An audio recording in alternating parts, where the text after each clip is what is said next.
am Lanikia, and you are watching What Happened on the Soaps. Today is the Young and the Restless edition. Today is Tuesday, August the 8th, 2023. On a scale of 1 to 10, I'm going to give this another 8. It was really solid to me. Let's go ahead and get into it. Okay, so we see we're gonna start off with Nate, Victoria, and Nikki. They came into the office, and Nikki was wanting to speak to Victoria, and Victoria said, "Something wrong with your?" I said, "No, you didn't." Talking about is something the matter with your office? She said, "No, I needed to speak to you, and I figured I'd wait for you here." And so Nate gets a text from Audra, and he says, "I have to go." So he leaves, right? So when he leaves, we see that Nikki and Victoria talk, and she just tells her, Victoria's like, "Well, Nate told me you talked to him, and you were talking about, you wasted no time." And she said, "Nate and I were gonna have this conversation, whether it was here when you were out of town or in town. In town, we were gonna have this conversation." And to be quite honest with y'all, Victoria, I'm sorry, y'all, I'm multitasking by cooking. Victoria, ma'am, your track record with men does not bode confidence. So if somebody need to go behind you, especially in the workplace, I cannot even believe they have another storyline where this girl has brought somebody else in to their work, their work environment, their family business, who is as ambitious as Nate. You didn't learn anything from Ashlyn.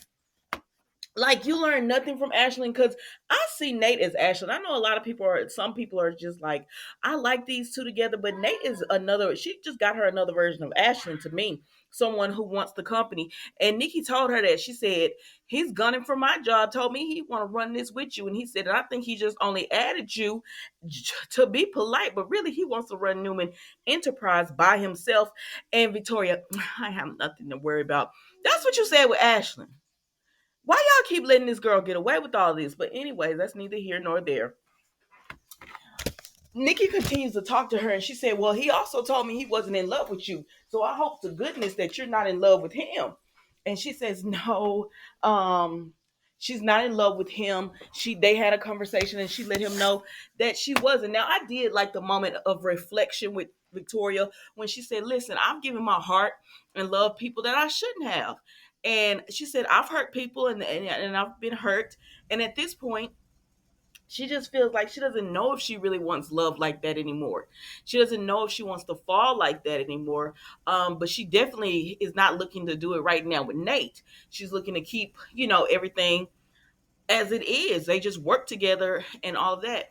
And so Nikki is concerned. She doesn't think Victoria is seeing this clearly, but Victoria said, "When it comes to my love life, you have to stay out of it." And Nikki was finna tell her something, but Nate came back, right? And I feel like I understand why your family doesn't want to stay out of your love life, because you bring it into the company business and it turns into a mess. Like, it was just a year ago with Ashlyn, girl. I don't understand why. So she's saying she doesn't want to be gullible for love and everything, but you kicked your brother out so Nate could have the position. What are you talking about? I don't know. I don't know. Let's move on. So, anyways, Audra, um, had told Nate to come over, so he comes over, right?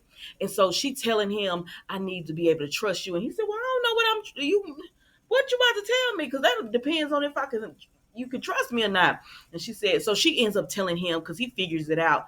But he didn't figure out like what exactly happened. He just knows, okay, so Tucker, Adam, and we know McCall, they have in common. So he says Adam has digged up something. So she starts telling him about the singer, and he said, "That's statutory rape." And she said, "I know." She said, "But we didn't really know about it in the PR team. We fired the PR team." She said, "Tucker didn't really know about it either. I sent some emails to him confirming that we had took care of all of this, but they went to his spam. So we didn't know it." And he said, "Let me guess, Adam has the emails." And she was like, "Yes." And he said, your career would take a hit, and it wouldn't recover soon." And she said, "I can't have my career to take a hit." She said, "So what Adam wants is for us to merge his company with Newman Media." And he said he's been trying to get his hands on it, but how would you do it? She said, "I could talk to Victor and you have to talk to Victoria and get them to agree to this. And he said, and he was just like, I don't know, Audra, why you not trying to fight? She said, I can't. I'm working on a plan B. But I gotta go with plan A right now because I got Adam breathing down my neck. I have Tucker breathing down my neck. I need some help. And I said, y'all got all these women on this soap needing help from men. And that's what I was talking about when I said every time you turn around, like the men are very dominant on this soap, and the women always have to take a back seat. Or even if a woman has her own idea, it's always, oh, it's because she's with this man. Like it's very, anyways. So she tells him, I need your help with this. And I don't know if he's going to help her or not, right?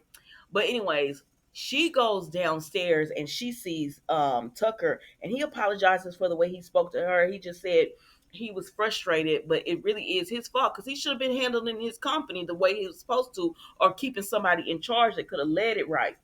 And he said, so it was his fault, but is everything taken care of? And she said, I don't know. She don't know what's gonna happen. And he said, that is not what I wanted to hear.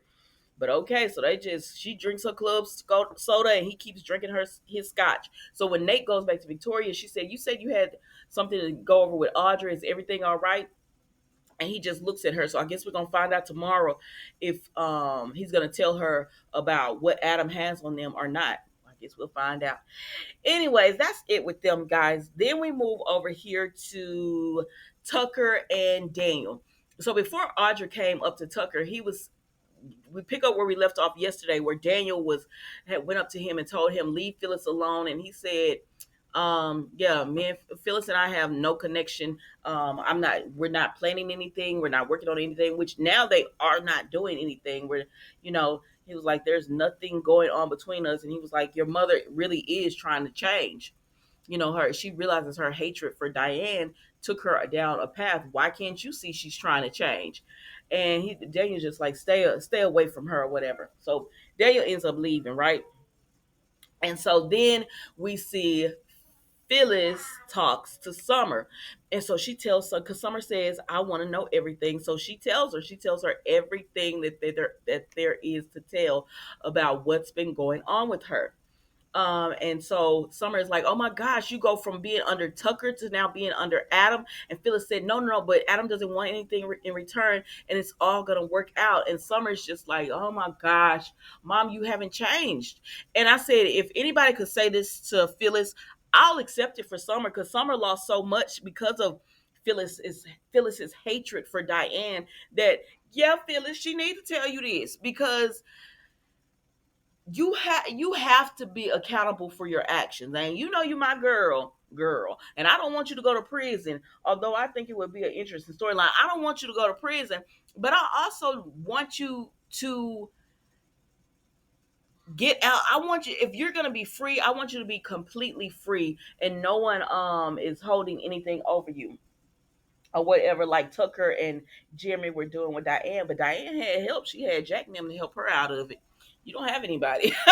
Like, to be honest, you don't have anyone. The best thing you have is Adam. And they're like, he can't be trusted.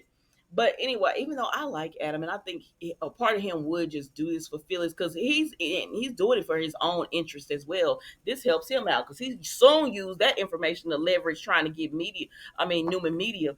But Summer's just like, you like the chaos. You like it to be like this. You don't want to change. And I said, okay. Well, I'm not mad at what Summer was telling Phyllis, because her life has been, she lost her marriage. Her husband is sleeping with another woman, and she's not getting him back. She's come to the conclusion that she's not getting him back. And every time she turns around, Phyllis is making deals on the side, or doing something. So I get why she feels the way she does. So I'm not mad at it. Plus, I like Summer too. So let's move on. So then Summer goes and she talks to Daniel, and they both agree that they think Phyllis could use some jail time to really get under her, for her actions that she's done. But they don't have to, because they said, wait, hopefully she'll understand this, and it'll be okay. But y'all don't have to do anything, because Phyllis has already called up Christine and Heather and she's making the deal where to protect Summer, she's saying, "I'll take the deal, Christine." Mila.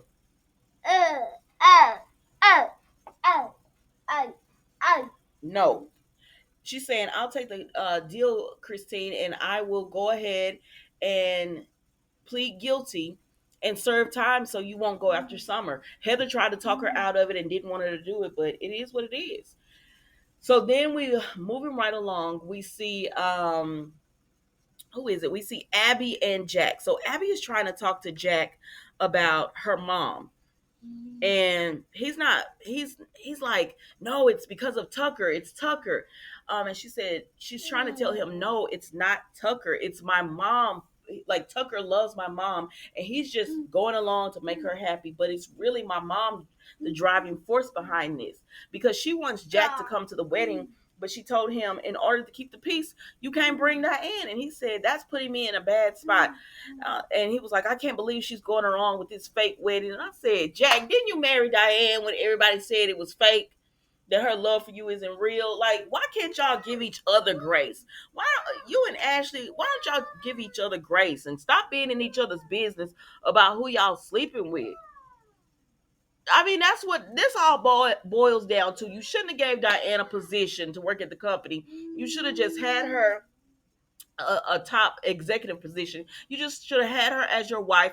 Ashley could have had Tucker as her husband, and y'all could have just kept business away from the personal as far as that goes. And none of this would be happening. But they trying to have this Abbott war child. So I'm going along with it, even though, like, at this point, everything has just spiraled out of control, and I don't know where we're going with this. So we'll have to see. Hold on. Everything has just spiraled, but we'll see where all of this ends up going to.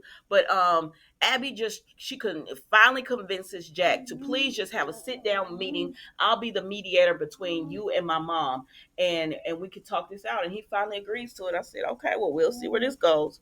And y'all, that was it. That was Young and the Restless today. It was a good episode. So if you haven't watched it, you might want to go ahead and try to find an episode to watch it, because it was a really good episode. But anyways, guys, that's all I have for you today.